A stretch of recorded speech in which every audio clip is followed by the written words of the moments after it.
When I first moved to Cleveland in the 1970s from my law school in Buffalo, I didn't really have a job. I was very young and poor and lonely. I still didn't even have a car. So the first thing I did, and I always remember that, is I went to the Cleveland Public Library to apply for my library card. And they gave it to me without any proof of just moving in, because I didn't even have time to get my Ohio driver's license yet, because I just didn't have a car to drive to the driver's license place. And since then, I felt the library has been a tremendous source of comfort, guide to my success, however you define it. I'm born and raised in Hong Kong. And in Hong Kong, it's it's like a 1.8 mile island, and we have about 1.6 million people living in an island. It's very, very small.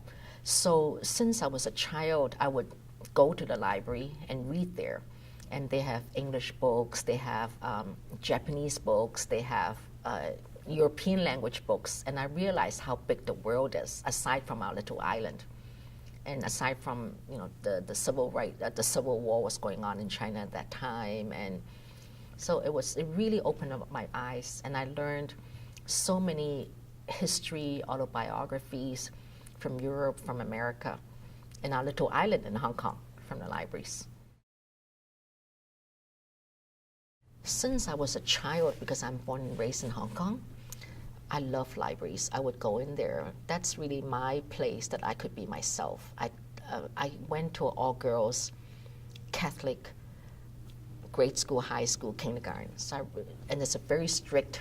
The nuns actually would beat us or yell at us if we don't do well, we didn't do our homework. But in the library, I felt very free. I read my books, I talk to librarians. They never look down on me. They never tell me that I could not become who I want to be one day. And I learned English there, I learned some Spanish there. I learned how to write mainland Chinese there, because in Hong Kong, we only learn more Taiwanese Chinese, and not so much the mainland Chinese, because we have two China. It's a place where you can read autobiographies, you talk to the librarians, you see young people mulling around for a 62-year-old Asian woman. It's wonderful. You learn how to be with it. You read all these with it books, the saga series, the Hunger Games, Tanya French book. You can be as sophisticated as you want. You read Tropics of Cancer. I mean, you can get anything you want there. It's like going to a shoe store and seeing all these shoes and which one do I buy, but you don't even have to pay. It's just awesome. Whenever I get very depressed because something happened in my life or things are not doing well at work, that's the place I go, just to be alone. Nobody bothers me. If I feel I need help, I'll go and ask the librarians, but if not, that's the place I sit.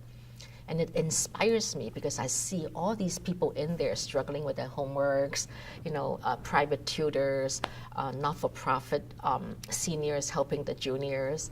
And sometimes I just purposely walk by to hear what they are saying, you know, so I feel inspired, because if people can do what they are doing, their core competence, so could I. So it's just a wonderful experience. Absolutely, we make a lot of difference.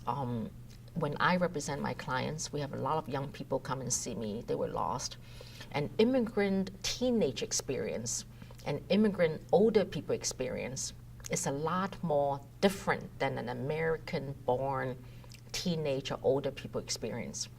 I send them to a library and say, read up on depression, because we are very stoic people. We don't tell people we're depressed, we are sick, because we have no insurance. A lot of my people have no insurance.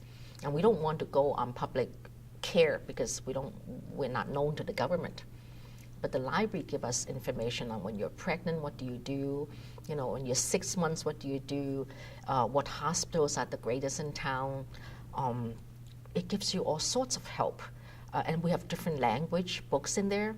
And then from the languages, especially in Cleveland, because we don't have that many Asians or Middle Eastern or Eastern Europeans there, you always get the trendiest DVDs or CDs or books that when I travel to Chicago or New York or Atlanta, their departments are so busy because they have more immigrants living there that they could never get the books that I could. So I show off and say, oh, I got this from our library. Because books sold in America in a foreign language are like double the price that you get from home country because they have to ship it, and it costs money. So it's expensive. For a paperback book like the translation of Audacity of Hope from President Obama, in America it's about $35, $40. And you can't even get them, even though the hard copy is only in the 20s. But in the library, you get them for free. The location of the main library is perfect. It's right in front of a bus stop.